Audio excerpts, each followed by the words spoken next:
Сәлеметсің бе оқушы? Бүгін біз Қазақстан тарихы пәнінен 16 ғасырдағы Қазақ хандығының тарихын одан әрі жалғастырамыз. 51 тақырып. Сабақтың тақырыбы Хақназар хан кезіндегі Қазақ хандығының сыртқы саясаты. Тақырыптағы зерттеу сұрағы: неліктен Хақназар хан билеген кезеңді Қазақ хандығының қайта жаңғыруы деп атайды? Сабақтағы оқу мақсаты Қазақ хандарының мемлекетті нығайтудағы рөлін анықтау. Бұған дейін сенің білетінің: 15 ғасырдың ортасындағы Қазақ хандығының алғашқы аумағын білдің. Қасым ханның мемлекетті нығайтудағы рөлін анықтадың. 15-16 ғасырлардағы қазақ билеушілерінің саясатын сараладың. Бұл сабақта сенің меңгеретінің: 16 ғасырдың 30-80 жылдарында хандықтың ішкі саясатын саралау, Хақназар билігі тұсында хандықтың өзгеріске ұшыраған аумағымен танысу,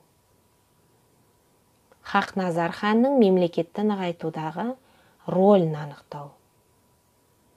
Осының негізінде туындаған зерттеу сұрағы: неліктен Хақназар хан билеген кезеңді Қазақ хандығының қайта жаңғыруы деп атайды? Келесі видео түсіндірмеде Хақназар хан тұсындағы Қазақ хандығының тарихы баяндалады. Видео түсіндірмені мұқият назар аударып қара. Видео түсіндірмеден соң Хақназардың жүргізген ішкі саясаты бойынша тапсырмаларды орындайсың. 1521 жылы Қасым хан қайтыс болған соң, хандық ішіндегі талас тартыстар мен сыртқы шапқыншылықтар Қазақ хандығын біршама әлсіретті. 1521 жылы әкесінің орнына хан тағына отырған Мамаш көп ұзамай хандық ішіндегі өзара қырқысу ұрыстарының бірінде қаза табады. Бұдан кейін 1523 жылы таққа Қасым ханның немеренісі Тахир отырады.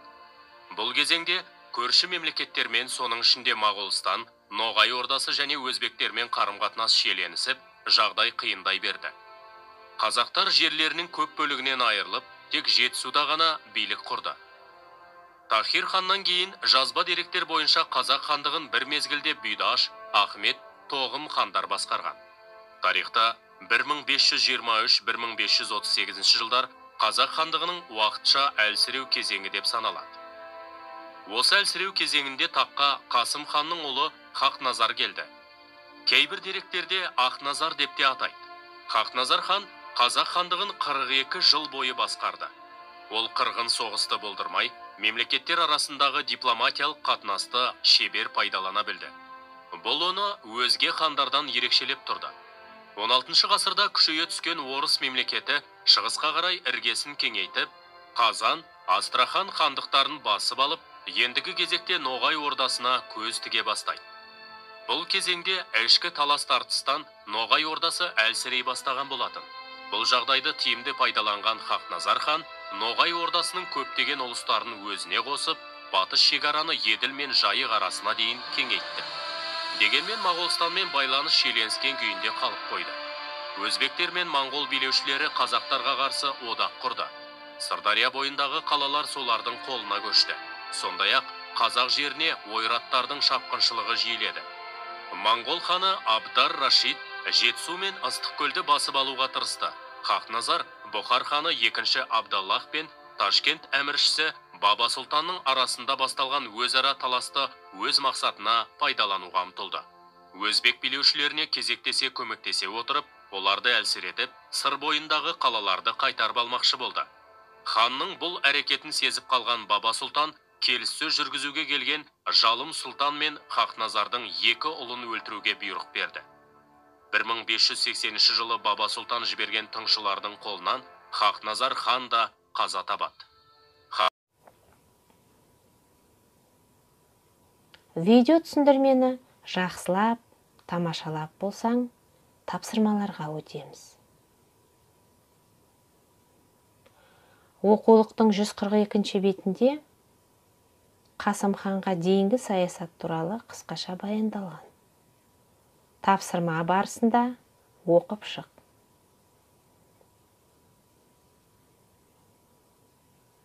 Тапсырма бойынша келесі тарихи оқиғаны анықта. 1523-1538 жылдарды Қазақ хандығының уақытша әлсіреу кезеңі деп бағалайды. Себебін анықта. Ішкі тартыстар мен сыртқы шапқыншылықтардың тоқтамауы, хандықты бір мезгілде бірнеше ханның басқаруы, Тахир ханның көрші мемлекеттермен, соның ішінде Моғолстанмен қарым-қатынасының шиеленісуі, Қасым хан ұрпақтарының арасындағы билікке таластың күшеюі, бір мезгілде Мамаш, Ахмет, Тоғым хандардың билік етуі, Мамаш ханның елді бір орталыққа бағындыра алмауы, Ахмет ханның Ноғай ордасына шабуыл жасауы. Уақытша әлсіреу кезеңіне тән оқиғаларды анықтап белгіле.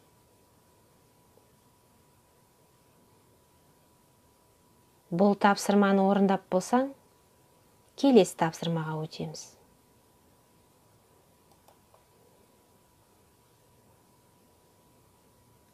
Хақназар хан билігі тұсында Қазақ хандығының аумағы едәуір өзгеріске ұшырағанын білдің.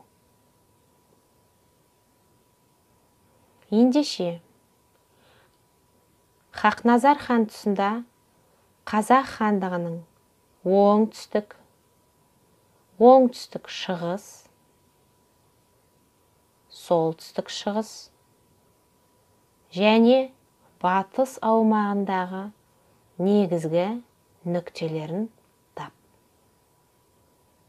Осы арқылы Қазақ хандығының аумағын білесің.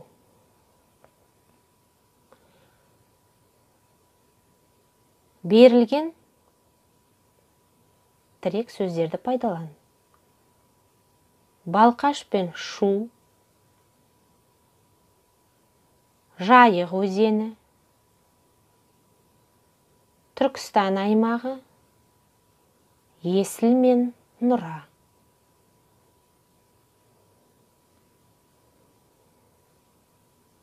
Хақназар тұсындағы Қазақ хандығының аумағын анықтадың. Келесі тапсырмаға өтеміз.